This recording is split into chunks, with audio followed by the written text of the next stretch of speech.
आज के इस वीडियो में हम लोग ऑपरेटिंग सिस्टम CSE 4 सेमेस्टर का सब्जेक्ट है जिसका यूनिट 2 प्रोसेस मैनेजमेंट के बारे में हम लोग जानेंगे। तो इस सेशन में आपको पता चलेगा प्रोसेस क्या होता है, process, state diagram, process, control block, ये सभी आपको पता चलेगा। आप डिफाइन कर पाएंगे प्रोसेस क्या है, प्रोग्राम कैसे एग्जीक्यूट करता है, ये सारी चीज़ें। ठीक है, तो चलिए शुरू करते हैं। प्रोसेस मैनेजमेंट, प्रोसेस मतलब कोई भी प्रक्रिया, उसको मैनेज करने का जो है, ऑर्गेनाइज करने का तरीका, यानी प्रोसेस मैनेजमेंट। तो यहाँ पर कुछ थ्योरी है, ये आपके लिए इम्पोर्टेंट है फॉर एग्जाम पर्पस और इसको समझना बहुत जरूरी है। यहाँ कह रहा है program does nothing unless its instruction are executed by it. तो प्रोग्राम होता है वो तब तक कुछ नहीं करता जब तक कि उसका जो इंस्ट्रक्शन है वो सीपीयू के द्वारा एग्जीक्यूट ना, नहीं सीपीयू जब तक उसके इंस्ट्रक्शन को एग्जीक्यूट नहीं करता है तब तक वो प्रोग्राम कुछ भी नहीं कर सकता। ठीक है, अब a program is execution is called process. Program जो होता है वो एग्जीक्यूट होता है। क्या होता है? Program is in execution is called process, यानी कोई भी प्रोग्राम क्या हो रहा था, एग्जीक्यूशन होता है। तो उस प्रक्रिया को हम लोग उस एग्जीक्यूशन, किसी भी प्रोग्राम के एग्जीक्यूशन को हम लोग क्या कहते हैं, प्रोसेस करते हैं। क्या कहते हैं? प्रोसेस करते हैं। किसी भी प्रोग्राम के एग्जीक्यूशन को हम लोग प्रोसेस कहते हैं। ठीक है, अब process is a program in execution. For example, अब समझिए एग्जांपल से, ये प्रोग्राम इन एग्जीक्यूशन यानी एक प्रोसेस क्या है, प्रोग्राम एग्जीक्यूशन, प्रोग्राम का एग्जीक्यूशन। तो वो एग्जांपल के थ्रू समझते हैं। For example, when we write a program in C or C++ and compile it,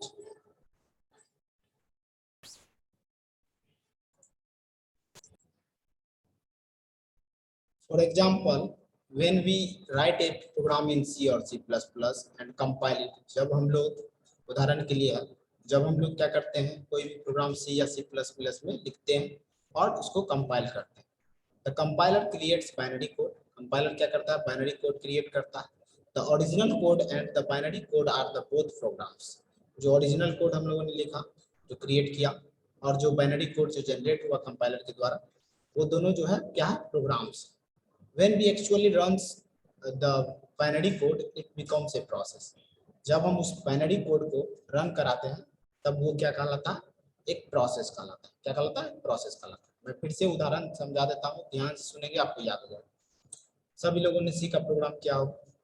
सी के प्रोग्राम में पहले टर्बो सी में हम लोग कोड लिखते हैं, integer a equal to 10, b equal to 20, c equal to a plus b, print c, इस तरह से लिखा। अब वो कंपाइल करेंगे, कंपाइल करते ही उसका बाइनरी कोड जनरेट होगा। तो जो हमने लिखा है टर्बो सी में कोड और वो जो जनरेट हुआ, दोनों क्या है, प्रोग्राम, दोनों बोथ आर प्रोग्राम्स। बट अब जो वो बाइनरी कोड है वो एग्जीक्यूट होगा, यानी रन कराएंगे उसको। तो रन करने का प्रक्रिया को हम लोग क्या कहते हैं, प्रोसेस। क्या कहते हैं? प्रोसेस। ठीक है, समझ गए उदाहरण से? ठीक है, अब प्रोसेस, यहाँ पर कुछ पॉइंट इंपॉर्टेंट है, इसको ऑब्जेक्टिव के लिए याद रखेंगे। प्रोसेस जो है एक्टिव एंटिटी होता है। Process is an active entity. ठीक है, और instead of a program which is considered as a passive entity. एक प्रोग्राम जो है पैसिव एंटिटी होता है और एक प्रोसेस जो होता है एक्टिव एंटिटी होता है। इस चीज को आप लोग ध्यान में रखेंगे। अब पैसिव और एक्टिव क्या है, प्रोग्राम को क्या है, एक जो सिंगल प्रोग्राम है उसको हम मल्टीपल टाइम्स पे यूज कर सकते हैं, उसको रन करा सकते हैं। लेकिन प्रोसेस जो होता है एक्टिव टाइम में होता है, यानी करंट टाइम में। ठीक है, प्रोसेस हो जाता है एक्टिव एंटिटी और प्रोग्राम जो होता है वो पैसिव एंटिटी। क्लियर है? अब एट्रीब्यूट और कैरेक्टरिस्टिक ऑफ प्रोसेस, किसी भी प्रोसेस का कैरेक्टरिस्टिक गुण क्या है, विशेषता क्या है, उसके बारे में देखेंगे। तो a process has following attributes. पहला है प्रोसेस आईडी। प्रोसेस आईडी क्या होता है, an unique identifier assigned by the operating system. जैसे हम लोगों के लिए आधार कार्ड होता है ना, यूनिक आइडेंटिटी, उसी तरह से प्रोसेस का आईडी जो होता है, जो ऑपरेटिंग सिस्टम के द्वारा एक यूनिक चीज दिया जाता है जिससे उस प्रोसेस को पहचान सकते हैं। जैसे किसी व्यक्ति को पहचानना है, उसके आधार कार्ड से पहचान सकते हैं। ठीक है, उसके डिजिट से। उसी तरह से प्रोसेस आईडी से उस प्रोसेस को पता कर सकते हैं। और कौन देता है? Operating system. Process state can be ready, running etcetera. Process state क्या हो सकता है? तो रेडी हो सकता है, रनिंग हो सकता है, और भी चीज हो सकता है। रेडी मतलब तैयार, प्रोसेस रेडी है एग्जीक्यूट होने के लिए, रन कर रहा, ये सारा चीज। उसके बाद सीपीयू रजिस्टर, तीसरा जो कैरेक्टरिस्टिक है CPU register. Like the program counter, CPU register must have saved and restored when the process is swapped in and out of CPU. तो सीपीयू रजिस्टर आप लोगों ने कंप्यूटर ऑर्गेनाइजेशन एंड आर्किटेक्चर में पढ़ा होगा सीपीयू रजिस्टर्स के बारे में। Instruction register, program counter, stack pointer, ये जो छोटा छोटा रजिस्टर होता है, तो वो यहाँ पर एक विशेषता है। ठीक है। उसके बाद अकाउंट इंफॉर्मेशन, उसके बाद इनपुट आउटपुट स्टेटस इंफॉर्मेशन। अब इनपुट आउटपुट स्टेटस इंफॉर्मेशन क्या होता है? For example devices allocated to the process, यानी कौन सा डिवाइस जो है प्रोसेस से एलोकेट करना है। ठीक है, कोई भी इनपुट या आउटपुट डिवाइस जो भी। CPU scheduling information. अब सीपीयू शेड्यूलिंग क्या होता है वो हम लोग विस्तार में देखेंगे। अब सीपीयू शेड्यूल मतलब जैसे हम लोग पढ़ने का शेड्यूल बनाते हैं, कॉलेज का शेड्यूल होता है, क्लास का शेड्यूल होता है, उसी तरह से प्रोसेस का शेड्यूल होता है। कौन सा प्रोसेस पहले रन करेगा, कौन बाद में रन करेगा, किसका प्रायोरिटी हाईएस्ट है, किसका प्रायोरिटी लोएस्ट है। ठीक है।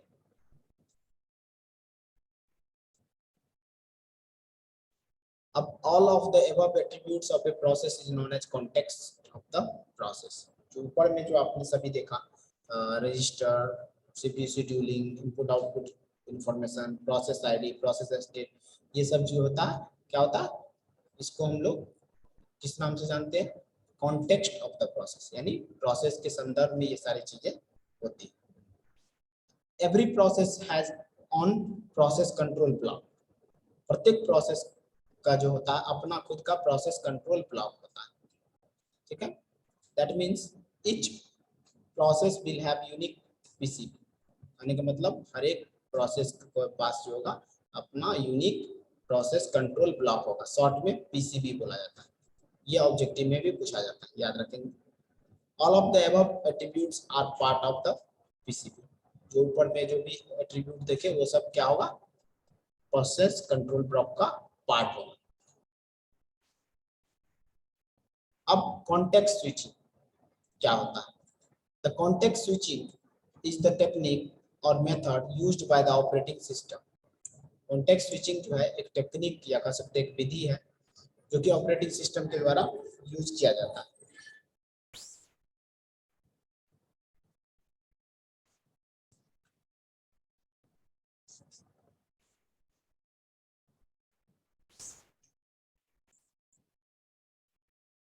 कॉन्टेक्स्ट स्विच जो है क्या है? एक टेक्निक या मेथड है जो कि ऑपरेटिंग सिस्टम के द्वारा यूज किया जाता है।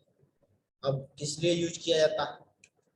To switch a process from one state to another to execute its function using the CPU in the system. अब ध्यान से देखिए,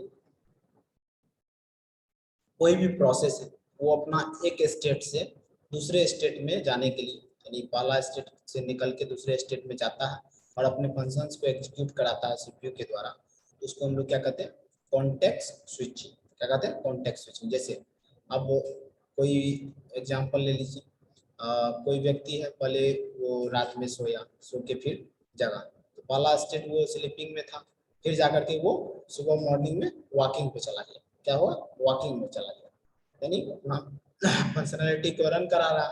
तो ये जो प्रक्रिया है कॉन्टेक्स्ट स्विचिंग, कोई भी प्रोसेस है जो एक स्टेट से स्विच होकर के किसी दूसरे स्टेट में जाकर के अपने फंक्शंस को सीपीयू के द्वारा एग्जीक्यूट कराता है, उसको हम लोग क्या कहते हैं? Context switching. फिर से बता रहा हूँ मैं, कॉन्टेक्स्ट स्विचिंग क्या है? टेक्निक या मेथड है जो कि ऑपरेटिंग सिस्टम के द्वारा यूज किया जाता है जब कोई भी प्रोसेस जो है एक स्टेट से, स्लीपिंग और वॉकिंग दो अलग अलग स्टेट होता है, तो इसी तरह से प्रोसेस का भी स्टेट होता है न्यू, रेडी, रनिंग, तो वो हम लोग आगे देखेंगे। तो प्रोसेस एक स्टेट से किसी दूसरे स्टेट में स्विच होता है और अपने फंक्शंस को एग्जीक्यूट कराता है सीपीयू के द्वारा, तो उसी प्रोसेस को हम लोग क्या कहते हैं? Context switching. क्लियर?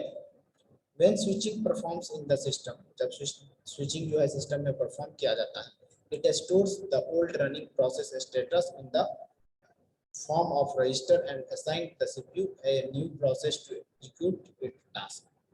यानी जब क्या होता है स्विचिंग परफॉर्म होता है सिस्टम में, तो ये क्या करता है, जो ओल्ड रन प्रोसेस है, जो पहले से कोई भी प्रोसेस चल रहा है, यानी पहले से कोई प्रक्रिया हो रहा है, तो उसका जो स्टेटस है उसको रजिस्टर में सेव करके रखेगा और असाइन करेगा एज ए न्यू प्रोसेस के तौर पे उसको एग्जीक्यूट कराएगा।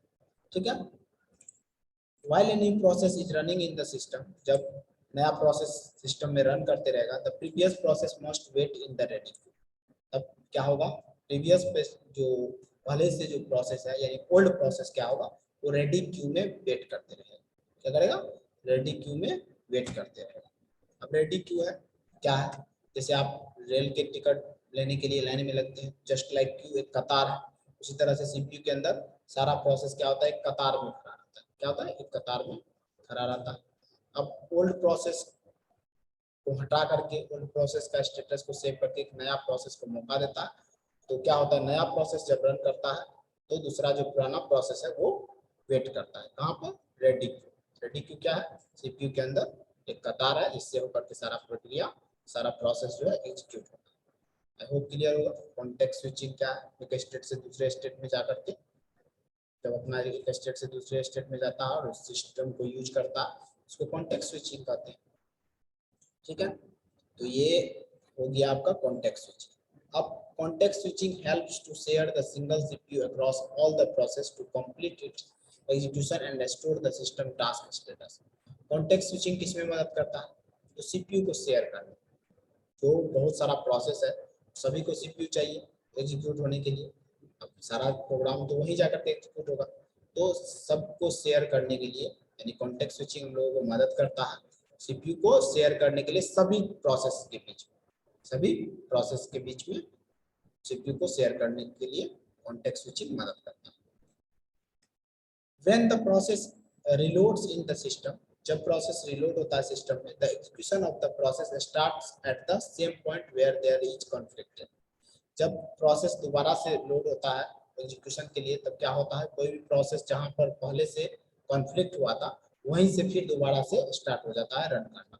क्या होता है, वहीं से रन करना स्टार्ट हो जाता है। मान के चलिए आप किसी कहीं यहाँ से कहीं जा रहे हैं, रास्ते में आपका तबीयत खराब हो गया, यानी आप वहां पर क्या हो गए, रुक गए, तो कल जो फिर स्टार्ट कीजिएगा तो फिर जहाँ से शुरू किए थे वहां से तो नहीं कीजिएगा, जहाँ पर आप रुके थे, जहाँ पर आप बीमार पड़े थे वहीं से फिर से चालू कर दीजिए। ये होता है कॉन्टेक्स्ट स्विचिंग का सारा काम। क्या है, कॉन्टेक्स्ट स्विचिंग होता क्या है, सीपीयू को शेयर करने में मदद करता है सभी प्रोसेस को। ठीक है, उसके इंफॉर्मेशन को, उसके स्टेटस को सेव करने में मदद करता है। इससे रिलेटेड अगर आप अब ऑब्जेक्टिव देखते हैं तो वो सारा आपको बन जाएगा कॉन्टेक्स्ट स्विचिंग के बारे में। Example of context switching, suppose that multiple process are stored in the process control block. मान लीजिए प्रोसेस कंट्रोल ब्लॉक यानी प्रोसेस को कंट्रोल करने के लिए एक ब्लॉक, एक जगह, तो मान लीजिए कि प्रोसेस, बहुत सारा प्रोसेस जो है क्या है, प्रोसेस कंट्रोल ब्लॉक में स्टोर जाके सेव। ठीक है, one process is running state to execute it task with the use of CPU. यानी कोई एक प्रोसेस जो है वो रनिंग स्टेट में है और अपना वो एग्जीक्यूट हो रहा है, अपना टास्क को सीपीयू के द्वारा यूज हो रहा है उसका task. As the process is running another process arrives in the ready queue।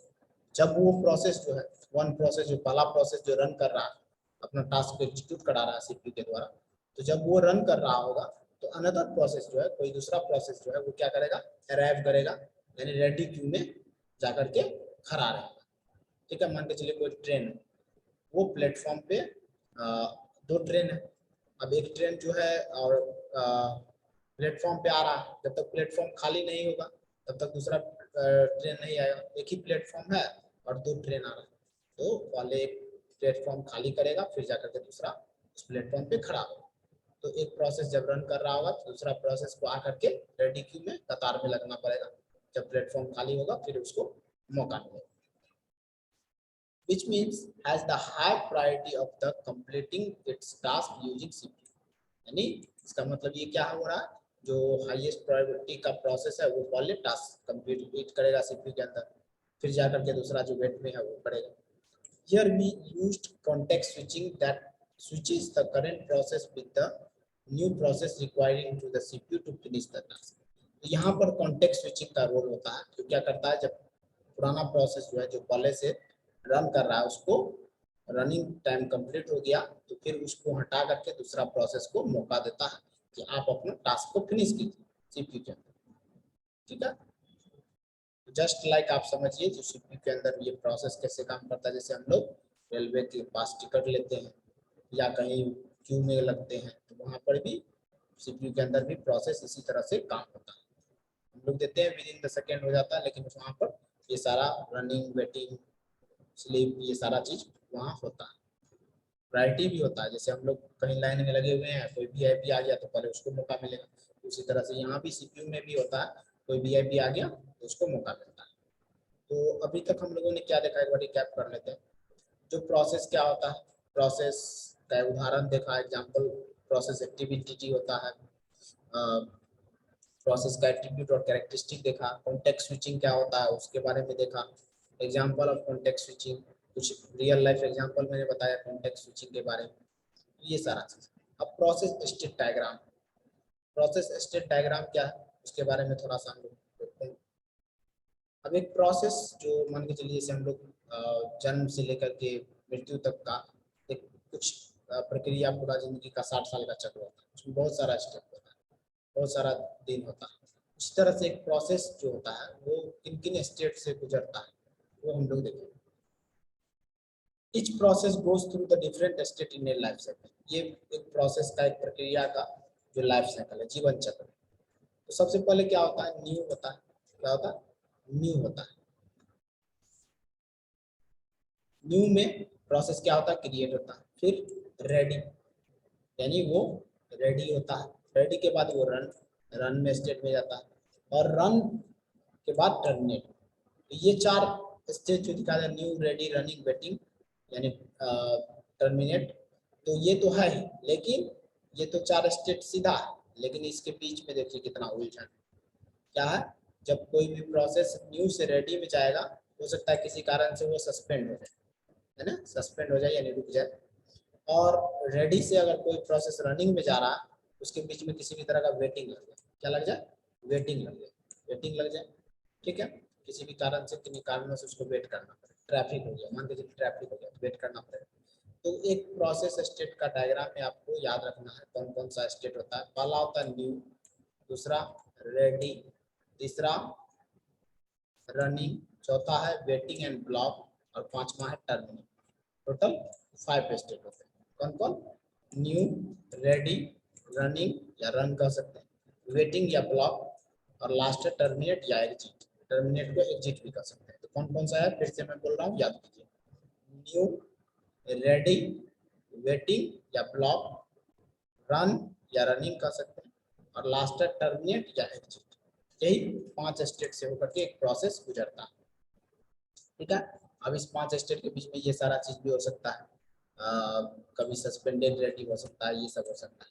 तो डायग्राम आपको ये बनाना, अगर प्रोसेस स्टेट पूछा जाता है, 5 स्टेट का नाम याद रखना, new, ready, running, waiting, block और टर्मिनेट।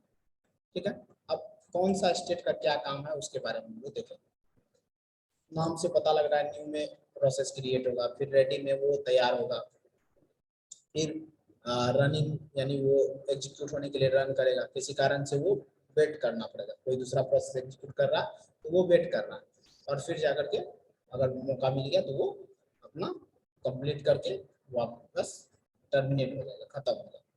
ठीक है, तो चलिए न्यू में क्या होता है, न्यू स्टेट। अब इसको रियल लाइफ से भी आप कनेक्ट करके देख सकते हैं। जैसे एक बाइक से जा रहे हैं आप, ठीक है, बाइक पे को स्टार्ट किए, बाइक रेडी हो गया चलने के लिए, फिर आप चलना शुरू कर दिए, किसी कारण से रेड लाइट आ गया यानी आपको वेट करना पड़ा, और मान के चलिए रेड लाइट नहीं आया तो आप ग्रीन लाइट के थ्रू आप अपना प्रोसेस कंप्लीट कर ली, जहां तक पहुंचना था वहां प्रोसेस गया, यानी आप टर्मिनेट कर दो। ठीक है, तो एक ये भी एग्जांपल रियल लाइफ से कनेक्ट करके देख सकते हैं। अब न्यू स्टेट में क्या होता है, ध्यान से देखेंगे आप। A process is said to be new state when a program present in the secondary memory is initiated for execution। करा एक प्रोसेस जो होता है वो न्यू स्टेट में कहलाता है कब, जब कोई भी प्रोग्राम जो है सेकेंडरी मेमोरी में एग्जीक्यूशन के लिए शुरू स्टार्ट करता है, ठीक है, तो उसको हम लोग कहते हैं न्यू स्टेट। दैट मीन्स कह सकते हैं जो सेकेंडरी मेमोरी में कोई भी प्रोसेस जो है वो एग्जीक्यूशन के लिए शुरुआत होता है, यानी क्रिएट होता है, तो वहां पर हम लोग उसको न्यू स्टेट के नाम से जानते हैं। फिर से बता रहे हैं, a process is said to be a new state, कोई भी प्रोसेस है वो न्यू स्टेट में कहलाएगा when program is present in secondary memory is initiated for execution, जब प्रोग्राम जो है क्या हुआ सेकेंडरी मेमोरी में मौजूद रहेगा और वो एग्जीक्यूशन के लिए शुरू करना चाहेगा, ठीक है। दूसरा है रेडी स्टेट। रेडी स्टेट क्या होता है?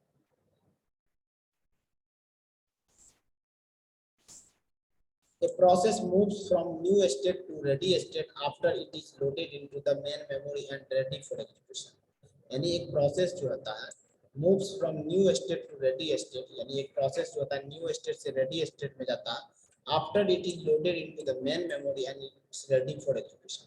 यानी एक प्रोसेस जो होता है न्यू रेडी, जहां पर वो शुरुआत कर रहा था, एग्जीक्यूशन के लिए शुरू कर रहा था, तो वो न्यू से रेडी में मूव कब होगा? जब वो लोड होगा कहां पर? मेन मेमोरी में। मेन मेमोरी में उस प्रोसेस को लोड किया जाएगा सेकेंडरी मेमोरी से मेन मेमोरी में। फिर से मैं बोल रहा हूँ, सेकेंडरी मेमोरी से मेन मेमोरी में उसको लोड किया जाएगा, तो उसको हम लोग कहेंगे कि ये प्रोसेस जो है रेडी है, एग्जीक्यूशन के लिए तैयार है। In ready state the process waits for the execution by the processor. अब रेडी स्टेट में प्रोसेस क्या होता है? वेट कर सकता है, इसके लिए प्रोसेसर के लिए, यानी सीपीयू मिलेगा कि नहीं मिलेगा, इसके लिए उसको वेट करना पड़ेगा, यानी उसको एग्जीक्यूट होने के लिए प्रोसेसर के लिए वेट करना पड़ेगा। In multi programming environment many processes में be present in the ready to state. तरह जो मल्टी प्रोग्रामिंग होता है, एक से ज्यादा प्रोग्राम एक साथ रन कराने का एनवायरनमेंट होता है, वहाँ पर बहुत सारा प्रोसेस क्या हो सकता है? वो रेडी क्यू में वेट कर सकता है, ठीक है। तो रेडी क्यू क्या है? जब कोई भी प्रोसेस न्यू स्टेट से रेडी स्टेट में जाता है, कब जाता है? जब सेकेंडरी मेमोरी से उस प्रोसेस को मेन मेमोरी में लोड किया जाता है फॉर एग्जीक्यूशन पर्पस, उसको हम लोग रेडी स्टेट कहते हैं। रेडी स्टेट में जो है प्रोसेस को वेट करना पड़ सकता है प्रोसेसर के लिए, ठीक है। उसके बाद मल्टी प्रोग्रामिंग एनवायरनमेंट में क्या होता है? बहुत सारा प्रोसेस जो है वो क्या करता है? वो रेडी स्टेट में जो है उसको वेट करना पड़ सकता है।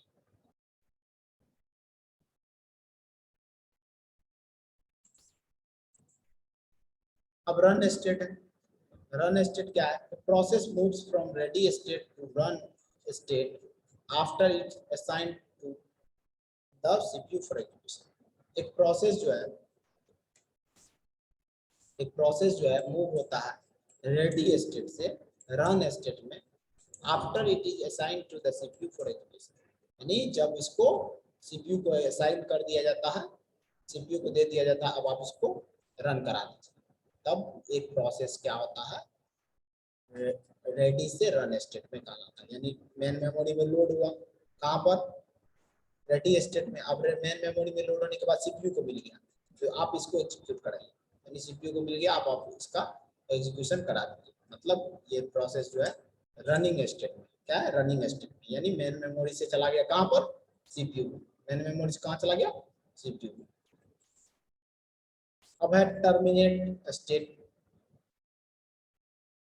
टर्मिनेट स्टेट से पहले हम लोग ब्लॉक या वेट स्टेट को देखेंगे।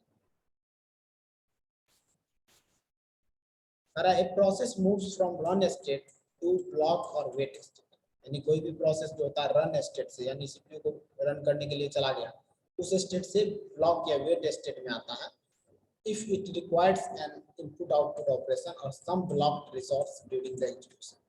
यानी एक प्रोसेस जो है रन स्टेट से वेटिंग में आता है, कब? जब इसको किसी भी तरह का इनपुट आउटपुट ऑपरेशन का आवश्यकता पड़ जाता है या रिसोर्स जो है ब्लॉक हो जाता है, इस कारण से ये वेट स्टेट में आता है। ध्यान से सुनेंगे, कोई भी प्रोसेस जो है रन स्टेट से वेट स्टेट में कब आता है? जब उसको किसी भी तरह का इनपुट आउटपुट ऑपरेशन करना हो पड़ सकता है, या उसका रिसोर्स जो है एग्जीक्यूशन के द्वारा एग्जीक्यूशन के दौरान ब्लॉक हो गया, इस कारण से वो वापस सीपीयू में एग्जीक्यूट ना होकर के वेट में चला जाता। कहाँ चला जाता? वेटिंग। जैसे हम लोग रिजल्ट में वेटिंग लिस्ट में जाते हैं, उसी तरह से वेटिंग लिस्ट में जाता है। After the input output operation gets completed or resource becomes available in the process moves to the ready state। जब वो इनपुट आउटपुट ऑपरेशन को कंप्लीट कर लेता है, रिसोर्स जो है जो ब्लॉक हो गया था वो अवेलेबल हो जाता है, तब वो जो है वापस से मूव कर जाता है रेडी स्टेट। वापस से रन स्टेट में नहीं जाता, कहाँ चला जाता? Ready state. फिर रेडी स्टेट से उसको रन स्टेट में फिर से जाना पड़ेगा। तो ब्लॉक या वेट स्टेट में क्या होता है, किन्हीं कारणवश कोई भी प्रोसेस जो है रन स्टेट से ब्लॉक स्टेट में या वेट स्टेट में जाता है, अगर उसको इनपुट आउटपुट ऑपरेशन का आवश्यकता पड़ जाए या उसका जो रिसोर्स है वो किसी कारण से ब्लॉक हो जाए, तो वो रन स्टेट से वेट स्टेट में चला जाता है। अब वो वापिस जो है, अगर वो इनपुट आउटपुट ऑपरेशन कंप्लीट कर लिया या रिसोर्स उसका अवेलेबल फिर से हो गया, तो उसको वापिस से मूव कर दिया जाता है वेट स्टेट से रेडी स्टेट में। किसमें? Ready state. I hope clear होगा। कोई भी डाउट होगा कमेंट कर सकते हैं। अब है टर्मिनेट। टर्मिनेट स्टेट में क्या है? Process moves from run state to terminate state after its execution is complete.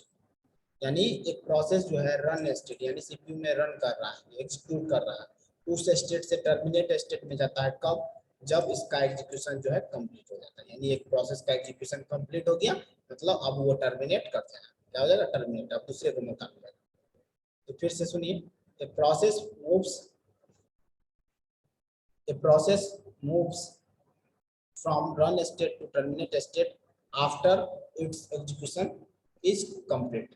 जब इसका एग्जीक्यूशन जो है कंप्लीट हो जाता है, तो ये क्या होता है? रन स्टेट से टर्मिनेट स्टेट में चला जाता है। टर्मिनेट मतलब एग्जिट, यानी एग्जिट खत्म। उसके after entering the terminate state, context PCB of the process is related by the operating system. अब जब कोई भी प्रोसेस टर्मिनेट स्टेट में एंटर कर गया है, तो उसका जो पीसीबी प्रोसेस कंट्रोल ब्लॉक बनता है, जिसमें उसका आईडी, उसका इंफॉर्मेशन, उसका रजिस्टर इंफॉर्मेशन, उसका सारा चीज जो वहां पर रहता है पीसीबी के अंदर, उसको ऑपरेटिंग सिस्टम के द्वारा डिलीट कर दिया जाता है। ठीक है? तो जो भी उसका ऑपरेटिंग सिस्टम के अंदर जो भी उसका इंफॉर्मेशन प्रोसेस कंट्रोल ब्लॉक के अंदर था, उसको डिलीट कर दिया जाता है। अब पीसीबी क्या है? Process control block. देखिए, जैसे हम लोगों को एक टोकन मिलता है ना, या आधार कार्ड मिलता है ना, जिससे हम लोग प्रवेश करते हैं, उसी तरह से कोई भी प्रोसेस जो सीपीयू के अंदर प्रवेश करेगा, तो उसको पहचानने के लिए चाहिए। तो पहचानने के लिए प्रोसेस कंट्रोल ब्लॉक होता है, उसके अंदर उसका सारा एट्रीब्यूट और कैरेक्टरिस्टिक रहता है, जिससे ऑपरेटिंग सिस्टम यानी सीपीयू के द्वारा उसको पहचाना जाता है। तो जैसे ही वो अपना सारा प्रक्रिया खत्म हो जाता है, उसको वापिस उसका जो इंफॉर्मेशन है उसको डिलीट कर दिया जाता है। यानी जैसे एटीएम से हम लोग पैसा निकालते हैं, तो जैसे ही पैसा मिल जाता है हमको, तो वो एटीएम को बाहर फेंक देता है। क्या करता है? बाहर फेंक देता है।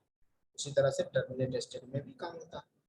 सिंपल है ये 5 state: new, ready, running, waiting या ब्लॉक और टर्मिनेट। ये 5 स्टेट होते हैं प्रोसेस, और इसी को हम लोग कहते हैं प्रोसेस स्टेट डायग्राम। और ये 4 नंबर में क्वेश्चन कई बार पूछा जा चुका है। State and explain the process state diagram in brief. ठीक है? तो इस तरह से आपको सबको एक्सप्लेन करना पड़ेगा, फिर जाकर के ये आपका कंप्लीट होगा। अब एक चीज है इंपॉर्टेंट बात, जिसको आपको याद रखना है, ये चीज ऑब्जेक्टिव के लिए जरूरी है। The process necessarily goes through the minimum 4 state. कोई भी प्रोसेस जो है उसको नेसेसरी है वो 4 स्टेट से जाएगा ही जाएगा। वो 4 स्टेट कौन कौन हो सकता है? न्यू, रेडी, रनिंग और टर्मिनेट। भले ही कोई ऐसा भी प्रोसेस हो सकता है जिसको वेटिंग करने की आवश्यकता नहीं हो, इसीलिए 4 स्टेट से जाएगा ही जाएगा। यहाँ लिखा हुआ the minimum number of stages through states through which a process compulsorily goes through etch 4। यानी कम से कम 4 स्टेट से कोई भी प्रोसेस को नेसेसरी यानी कंपल्सरी है वो जाना ही पड़ेगा। वो 4 स्टेट कौन कौन है? These states are new state, ready state, run state और टर्मिनेट स्टेट। इसको आप लोग ध्यान रखें। वेटिंग या ब्लॉक में नहीं भी जा सकता। However, if a process also requires input-output operation, the minimum number of stages is 5. अगर मान के चलिए किसी भी प्रोसेस को इनपुट-आउटपुट ऑपरेशन का आवश्यकता पड़ गया तो उसको 5 स्टेज से गुजरना पड़ेगा, लेकिन मिनिमम जो है 4 स्टेज, मैक्सिमम जो है 5 स्टेज। अब यहाँ पर दूसरा नोट है, a single processor can execute only one process at A time. एक सिंगल प्रोसेसर जो है वो क्या करता है, केवल एक प्रोसेस को एक समय में एग्जीक्यूट कराता है। याद रखें, single processor can execute only one process at A time. A single processor cannot more than one process simultaneously। एक सिंगल प्रोसेस जो है कभी भी एक से अधिक प्रोसेस को एक साथ एग्जीक्यूट नहीं करा सकता। If n processors are present in the system, मान के चलिए आपके पास एक से अधिक प्रोसेसर्स है, then only n processes can be executed। यानी 5 प्रोसेसर है तो 5 प्रोसेस एग्जीक्यूट होगा एक साथ। एक है सिंगल तो एक ही प्रोसेस एग्जीक्यूट होगा। अब note 3, state and present in memory, यानी कौन सा स्टेट कहाँ प्रेजेंट होता है। तो न्यू स्टेट जो होता है वो सेकेंडरी मेमोरी में होता है। कहाँ होता है, न्यू स्टेट सेकेंडरी मेमोरी। उसके बाद रेडी स्टेट, इसको याद रखेंगे, रेडी स्टेट जो होता है मेन मेमोरी में। कहाँ होता है, मेन में। उसके बाद रन स्टेट, ये भी कहाँ होता है, मेन मेमोरी। उसके बाद वेट स्टेट, ये भी कहाँ होता है, मेन मेमोरी में प्रेजेंट होता है। ध्यान से देखेंगे, स्टेट और प्रेजेंट इन मेमोरी, यानी कौन सा स्टेट किस मेमोरी में प्रेजेंट होता है। तो new state secondary memory, run, ready और वेट, ये तीनों जो है आपका मेन मेमोरी। वेट स्टेट जो है सस्पेंडेड वेट या सस्पेंडेड रेडी स्टेट, ये सब जो है सेकेंडरी मेमोरी में आता है। ठीक है, टर्मिनेट जो है किसी भी मेमोरी में नहीं आता। ठीक है, तो इसको भी ऑब्जेक्टिव के लिए ध्यान में रख सकते हैं आप।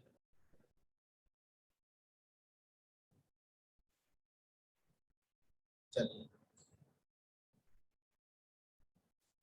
अब यहाँ पर प्रोसेस कंट्रोल ब्लॉक के बारे में हम लोग प्रोसेस कंट्रोल ब्लॉक के, a process control block PCB is a data structure that stores the information about the particular process।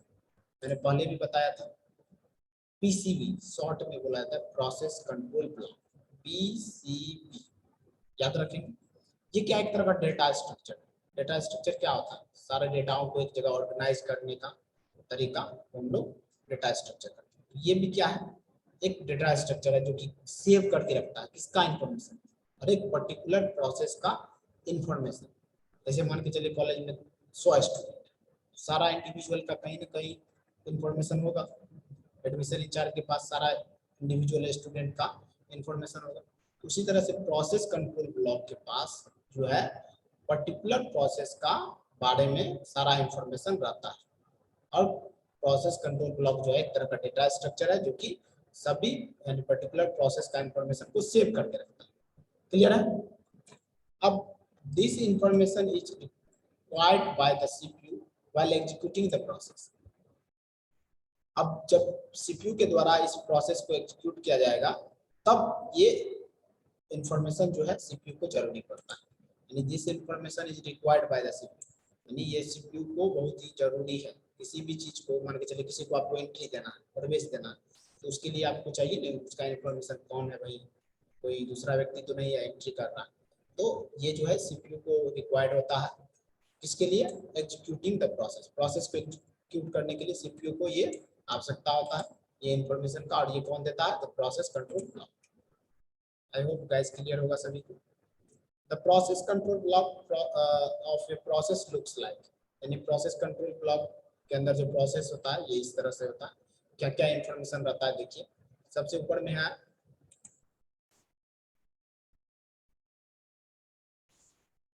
Process ID, दूसरा है प्रोग्राम काउंटर, शॉर्ट में पीसी बोला जाता है, process state, priority, highest lowest priority, general purpose register, list of open files, list of open devices. ठीक है, और उसके बाद है प्रोटेक्शन। ये सब इंफॉर्मेशन एक प्रोसेस के बारे में रहता है किसके पास, तो आपका प्रोसेस कंट्रोल ब्लॉक।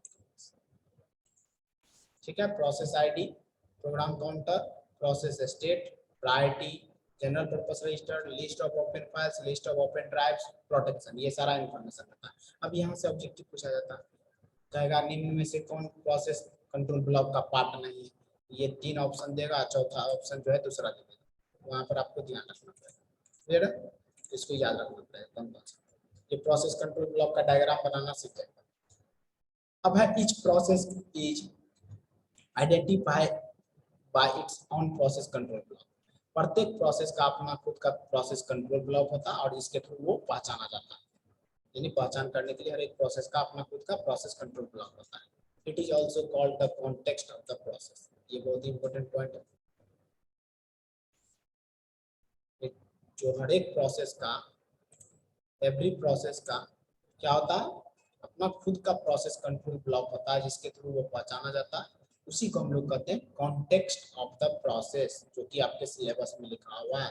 कॉन्टेक्स्ट मतलब क्या, प्रोसेस के संदर्भ में, यानी प्रोसेस के संदर्भ में वही हुआ। तो उसका सारा इंफॉर्मेशन अपने पीसीबी के अंदर, तो उसी को हम लोग क्या बोलेंगे, context of the process. Clear है। प्रोसेस एट्रीब्यूट, जो प्रोसेस का एट्रीब्यूट होता है, the various attribute of process stored in the PCB process control block. बहुत सारा एट्रीब्यूट है। पहला प्रोसेस आईडी। प्रोसेस आईडी क्या होता है, process ID is a unique ID that identify each process of the system uniquely. शुरू में भी मैंने बताया, प्रोसेस आईडी जो होता है यूनिक आईडी होता है, जो कि हर एक प्रोसेस को आइडेंटिफाई करता है यूनिकली, यानी इसके जैसा दूसरा प्रोसेस तो नहीं है, यानी एक अलग अलग सभी को पहचानने के लिए यूनिक आइडेंटिफाई होता है प्रोसेस है। जैसे हमारे लिए आधार कार्ड होता है। The process ID is assigned to each process during the creation। यानी एक प्रोसेस आईडी जो है सबको क्रिएट, जब प्रोसेस क्रिएट होता है उसी समय एक प्रोसेस आईडी दिया जाता है। जैसे हम लोग एडमिशन कराते हैं ना, तो एडमिशन के टाइम में हम लोगों को एक रोल नंबर दिया जाता है, तो यूनिक है रोल नंबर, क्या यूनिक है। उसी तरह से इनको प्रोसेस आईडी दिया जाता है, किसको, प्रोसेस को। प्रोसेस आईडी पहला एट्रीब्यूट क्लियर है। दूसरा प्रोग्राम काउंटर, काफी भी दिया है, इसको ध्यान में रखें। प्रोग्राम काउंटर, एक program counter specify the address of the instruction to be executed next. एक प्रोग्राम काउंटर जो है वो क्या करता है, ये बताता है जो इंस्ट्रक्शन, जो अगर कौन सा अभी कोई इंस्ट्रक्शन अभी एग्जीक्यूट कर रहा है और उसके बाद जो इंस्ट्रक्शन एग्जीक्यूट करने वाला है उसका एड्रेस को बताता है कौन, प्रोग्राम काउंटर। आप इस प्रकार से देखिए, जैसे मान के चलिए कोई एक गार्ड है, आपको लाइन में लगा करके बोल रहा है बैंक के अंदर इंटर कीजिए, तो कोई पहला व्यक्ति इंटर किया, दूसरा को वेट में लगा दिया, तो प्रोग्राम काउंटर क्या करेगा, जो पहला व्यक्ति चला गया है और उसके नेक्स्ट यानी उसके बाद जो व्यक्ति जाएगा उसका एड्रेस को अपने पास होल्ड करके रखेगा, यानी उसका अपना एड्रेस ले लिया जो इसके बाद इसका नंबर, ठीक है। जैसे कंपाउंडर होता है ना डॉक्टर के पास, वो भी नंबर लगा देता है, इस नंबर से जाइएगा, यानी आपका एड्रेस रखा हुआ और इसके बाद दूसरा। तो program counter specify the address of the instruction to be executed next, यानी जो इंस्ट्रक्शन उसके बाद अगला जो इंस्ट्रक्शन एग्जीक्यूट होने वाला है उसका एड्रेस को अपने पास रखता है कौन, program counter. Before execution program counter is initialized with the address of the first instruction to be program, यानी एग्जीक्यूशन से पहले ये शुरुआत जो करता है कहाँ से करता है, जो पहला प्रोसेस, पहला इंस्ट्रक्शन जो है जो सीपीयू के अंदर गया है वहां से शुरू करता है। क्यों, क्योंकि सबसे पहला व्यक्ति गया है उसके बाद में नेक्स्ट आएगा, तो सबसे शुरुआत जो होगा सबसे फर्स्ट इंस्ट्रक्शन से ये शुरुआत करेगा, यानी पहला व्यक्ति का एड्रेस लेकर के शुरू करेगा, उसके बाद नेक्स्ट, फिर नेक्स्ट, इस तरह से। After execution executing an instruction, जब किसी भी इंस्ट्रक्शन को एग्जीक्यूट कर दिया जाता है, value of program counter is automatically incremented to the point to the next instruction. अब यहाँ पर जब मान के चलिए 4 लोग हैं, पहला आदमी जो है एग्जीक्यूट कर दिया यानी उसको टिकट मिलेगा, उसके बाद वैल्यू बढ़ेगा, क्या होगा, बढ़ेगा, पहला के बाद दूसरा, दूसरा के बाद दूसरा भी एग्जीक्यूट करेगा, तीसरा, यानी 1 2 3 यानी इंक्रीमेंट हुआ। तो कह रहा है जब इंस्ट्रक्शन एग्जीक्यूट होता है तो प्रोग्राम काउंटर का वैल्यू क्या होता है, ऑटोमेटिकली इंक्रीमेंट होता है नेक्स्ट इंस्ट्रक्शन की तरफ। तो 4 लोग हैं, 1 2 3 4, पहला गया, फिर दूसरा, यानी तीसरा, इस तरह से। जैसे मान के चलिए यहाँ पर मैं एक नंबर दे देता हूँ, यहाँ 1 2 3 4, ये एग्जीक्यूट कर गया यानी 1 था, तो +1 हुआ 2, अब ये एग्जीक्यूट कर दिया तो 2 + 1 हुआ 3, यानी प्रोग्राम काउंटर का वैल्यू ऑटोमेटिकली इंक्रीमेंट हो रहा है। यही चीज यहाँ बताया। The process repeats till the end of the program. ये प्रोसेस कब तक रिपीट होगा? जब तक कि प्रोग्राम एंड ना हो जाए। आपके पास 4 प्रोग्राम है, तो पहला गया, दूसरा गया, तीसरा गया और लास्ट है चौथा। ये तब तक इंक्रीमेंट हो जाएगा। ठीक है, तो ये आपको प्रोग्राम काउंटर भी क्लियर होगा। प्रोसेस स्टेट क्या होता है? Etch process goes through different state during the life time. यानी एक प्रोसेस जो उसका जीवन चक्र होता है उसके समय में अलग अलग स्टेट से होकर के गुजरता है। ठीक है, तो उसी को हम लोग प्रोसेस स्टेट कहते हैं। Process state specify the current state of the process. Process state क्या बताता है? तो प्रोसेस का करंट में वो किस स्टेट में है, रेडी में है, रनिंग में है, वेटिंग में है, किस में। Priority specifies how urgent it to be execute the process. यानी प्रायोरिटी ये बताता है कि कैसे किसके लिए अर्जेंट है, यानी कौन सा अर्जेंट है जिसको एग्जीक्यूट कराना जरूरी है, यानी देखा जाएगा किसके लिए ये अर्जेंट है। Process with the highest priority is allocated the CPU first among all the process. अब अर्जेंट किसके लिए होगा? जिसका प्रायोरिटी सबसे ज्यादा है, हाईएस्ट प्रायोरिटी। तो बोले नेता सब जो होता है, और आप भी लाइन में खड़े हैं, नेताजी आ गए वोट देने के लिए, तो पहले नेताजी को देने दिया जाएगा। तो जो हाईएस्ट प्रायोरिटी है उसको पहले एलोकेट कर देगा। तो नेताजी को पहले एलोकेट किया और वो अपना वोट देके चला गया, उसके बाद आपको मौका मिलेगा। ठीक है, तो प्रायोरिटी क्लियर होगा। उसी तरह से सीपीयू में भी होता है, हाईएस्ट प्रायोरिटी का जो प्रोसेस होता है वो पहले एग्जीक्यूट करता है। General purpose register. General purpose registers are used to hold the data of the process generated during the execution. यानी जो प्रोसेस जो एग्जीक्यूट होता है उस समय जो भी डेटा जनरेट होता है उसको होल्ड करने के लिए, टेम्पोररी होल्ड करने के लिए रजिस्टर का यूज होता है। इसको जनरल पर्पस रजिस्टर का नाम कहते हैं। ठीक है, register is just like memory, smallest memory. तो ये क्या करता है? डेटा को होल्ड करने का काम करता है। एग्जीक्यूशन के दौरान जो भी प्रोसेस के द्वारा डेटा जनरेट किया जाता है उसको होल्ड करता है। Each process has its own set of register which are maintained by the PCB। और प्रत्येक प्रोसेस के बाद अपना खुद का जो है सेट ऑफ रजिस्टर का समूह होता है, इसके पीसीबी के द्वारा प्रोसेस कंट्रोल ब्लॉक के द्वारा मेंटेन किया जाता है। प्रत्येक प्रोसेस का अपना खुद का रजिस्टरों का समूह होता है जो कि प्रोग्राम कंट्रोल या प्रोसेस कंट्रोल ब्लॉक जो है उसके द्वारा मेंटेन किया जाता है। List of open files. Each process requires some files which must be present in the main memory during the execution। प्रत्येक प्रोसेस को आवश्यकता होता है कुछ फाइल्स का जब वो मेन मेमोरी में एग्जीक्यूट होते रहता है। PCB maintains a list of files used by the process during the execution। तो पीसीबी प्रोसेस कंट्रोल ब्लॉक क्या करता है? वो मैनेज करता है, मेंटेन करता है, जो भी फाइल का उसको आवश्यकता होता है उसको प्रोवाइड कराता है। कौन? PCB. List of open devices. PCB process control block maintains a list of open devices used by the process during the execution। यानी प्रोसेस जो एग्जीक्यूशन के दौरान किसी भी डिवाइस का यूज करेगा उसको भी मेंटेन करता है। कौन? पीसीबी। यानी पीसीबी ही उसको प्रोवाइड कराता है। अब इंपॉर्टेंट नोट्स है जिसको याद रखना है आपको।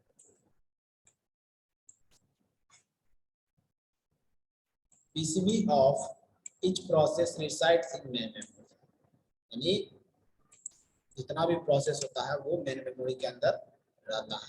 Process control their exist only PCB correspond of each process. ये जो होता है सारा पीसीबी खुद का अपना केवल जो है प्रोसेस से रिलेटेड एग्जिस्टेंस रहता है। PCB of process control block of all the process at present at the linked list. तो सारा प्रोसेस का जो पीसीबी होता है एक दूसरे के साथ लिंक्ड लिस्ट के थ्रू जुड़ा रहता है। तो ये चीजें हैं। तो प्रोसेस कंट्रोल ब्लॉक का मेन एक सीधा याद रखना है, हर एक चीज का एक आइडेंटिफिकेशन होता है। उसी तरह से प्रोसेस को आइडेंटिफाई करने के लिए प्रोसेस कंट्रोल ब्लॉक एक डेटा स्ट्रक्चर है। ठीक है, तो आज ये जो सेशन है थोड़ा बड़ा है, आप इसको रोक रोक के देख सकते हैं, इसीलिए एक यूनिट को मैंने कवर किया है। आई होप इससे रिलेटेड सारा क्वेश्चन आपसे बन जाएगा। तो आपको यहाँ पर मैंने क्या क्या बताया, प्रोसेस क्या होता है, प्रोसेस का एग्जाम्पल क्या है, प्रोसेस कैसा होता है, प्रोसेस स्टेट डायग्राम क्या है, उसके कौन कौन से स्टेट होते हैं। 5 स्टेट मैंने बताया, new, ready, running, waiting, block. उसके बाद कॉन्टेक्स्ट स्विचिंग क्या होता है, कॉन्टेक्स्ट ऑफ प्रोसेस क्या होता है। उसके बाद प्रोसेस कंट्रोल ब्लॉक क्या होता है, प्रोसेस कंट्रोल ब्लॉक के अंदर कौन कौन सा कंपोनेंट होता है, कौन कौन सा पार्ट होता है। कैसे कोई भी प्रोसेस सीपीयू में एग्जीक्यूट करता है, क्या प्रक्रिया है। ठीक है, ये सारा चीज मैंने बताया। आप लोग अच्छे से वीडियो को देखिए, इससे आपको ये सारा कॉन्सेप्ट क्लियर होगा और इससे रिलेटेड जो भी ऑब्जेक्टिव होगा वो भी मैं आपको बताऊंगा। So thanks for watching. Next video में हम लोग किसी और यूनिट के बारे में चर्चा करेंगे। कोई भी डाउट है आप कमेंट कर सकते हैं।